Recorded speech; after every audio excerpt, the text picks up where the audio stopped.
ఇక TDP social మీడియాలో మాజీ సీఎం జగన్మోహన్ రెడ్డిపై తన కుటుంబ సభ్యులపై తప్పుడు ప్రచారం చేస్తున్నారని జిల్లా వైసీపీ అధ్యక్షులు అంబటి రాంబాబు మండిపడ్డారు. జిల్లా ఎస్పీ కార్యాలయం వద్ద అంబటి రాంబాబు మీడియాతో మాట్లాడారు. జగన్పై సోషల్ మీడియా వచ్చిన అసత్య పోస్టులపై ఆధారాలతో సహా ఎస్పీకి ఇచ్చి కేసు నమోదు చేయాలని కోరామని తెలిపారు. 120 మంది వైసీపీ కార్యకర్తలపై తప్పుడు కేసులు పెట్టి వేధిస్తున్నారని దుయ్యబట్టారు. మాజీ మంత్రి విడుదల రజని ఫిర్యాదు చేసినా ఇప్పటి వరకు పట్టించుకోలేదని అంబటి రాంబాబు మండిపడ్డారు.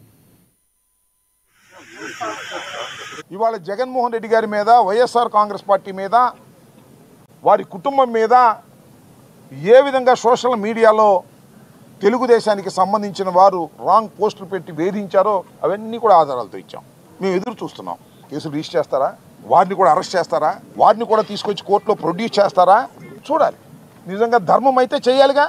YSR Congress party social media యాక్టివిస్టులు లేదా మరొక సోషల్ మీడియా వారు సంబంధించిన వారు ఎవరి మీదో తెలుగుదేశం పార్టీ వారి మీద పెడితే వారిని సుమారుగా 100 మంది పైచిలకు వారిని తీసుకొచ్చి ఇక్కడ అరెస్ట్ చేసి ఇబ్బంది పెడుతున్నారే. మరి మేము ఇచ్చిన కంప్లైంట్స్ మీద కూడా చేయాలి కదా. మీ సిన్సియారిటీ ఏంటో తెలియాలి కదా. సుమారుగా 10 రోజులు 15 రోజుల క్రితమో మా మాజీ మంత్రివర్యురాలు విడుదల రజనీ గారు ఆమె మీద ట్రోల్ చేసినటువంటి సోషల్ మీడియాస్కు సంబంధించి ఒక రిప్రజెంటేషన్ ఇచ్చాం. దాని విషయం కూడా ఎస్పీ గారి దృష్టిలో పెడితే దాని మీద యాక్షన్